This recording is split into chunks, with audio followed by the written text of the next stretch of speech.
Voilà comment en finir avec les mycoses de la peau. Une mycose désigne une infection de la peau par un champignon qu'on nomme également infection fongique.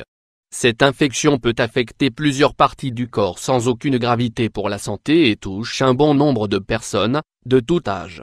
Il serait difficile d'y échapper puisque ces champignons résident dans l'environnement. C'est pour cette raison qu'il est indispensable de prendre les mesures nécessaires afin de les prévenir et de les éradiquer, pour notre confort et la santé de notre organisme. Cependant, il existe des infections fongiques graves, dites invasives, qui peuvent être mortelles. En France, ce type d'infection touche environ 3600 personnes, chaque année. Ces infections comme les candidoses, aspergillose et cryptococcose entraînent des complications infectieuses, notamment chez les personnes affaiblies par une déficience immunitaire. Ainsi, selon le bulletin épidémiologique hebdomadaire, le taux de mortalité lié à ces infections peut atteindre 20% en cas d'absence de traitement. Les différents types de mycoses et leurs symptômes. Il existe différents types de mycoses qui peuvent éventuellement être inoffensifs.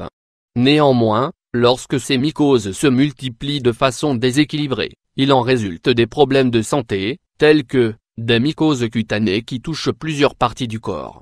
La teigne est une de ces manifestations qui prend l'aspect d'une tache rouge causant des picotements et revêtant un aspect floconneux. Ces mycoses peuvent toucher également l'articulation affectant la région de l'aine qui se traduit par des lésions rouges et écailleuses sur la peau, notamment chez les sportifs qui fréquentent les vestiaires. Des mycoses transmissibles soit par des facteurs internes ou externes se caractérisant par des champignons qui prolifèrent dans les intestins, comme le Candida albicans. Des mycoses des ongles comme le pied d'athlète qui présente l'aspect d'une peau rouge et irritable et qui peut également toucher la plante des pieds. Des mycoses vaginales causées par des levures parasites dont le Candida albicans qui se développe dans les milieux humides. Les facteurs à l'origine de la mycose de la peau. Plusieurs facteurs sont à l'origine de la mycose de la peau et les personnes les plus susceptibles de contracter des champignons sont les personnes dont le système immunitaire est très faible, qui présentent un risque accru de contamination générale de l'organisme par la mycose. Les personnes dont la transpiration est excessive, vu que les champignons prolifèrent dans un milieu humide. Les personnes en contact direct avec d'autres personnes à risque, comme les infirmières, les médecins, les sportifs, etc. Les personnes qui suivent un traitement de longue durée d'antibiotiques ou des immunosuppresseurs. Les antibiotiques déséquilibrent la flore bactérienne digestive générant ainsi des mycoses.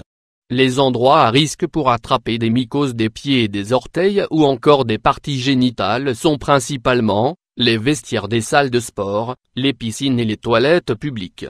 Traitement et prévention. Afin d'éviter tout risque d'infection par une mycose, il est conseillé d'éviter les matières synthétiques qui constituent le parfait nid des champignons et privilégier plutôt les vêtements en coton ou en lin.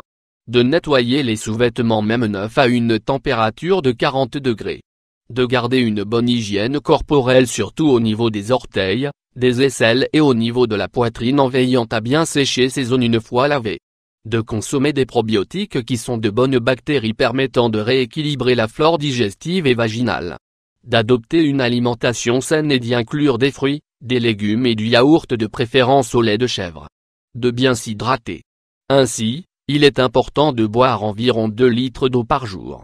D'éviter le sucre sous toutes ses formes, car il permet de nourrir les champignons et de les multiplier. D'augmenter les protéines et réduire les glucides. D'éviter de gratter la partie du corps touchée par la mycose afin d'éviter sa propagation sur le reste du corps.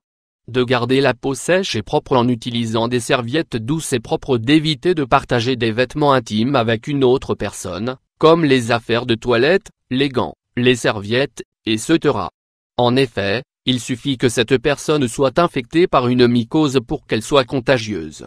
Afin de traiter efficacement ces mycoses, il existe de nombreux baumes et crèmes antifongiques, efficaces.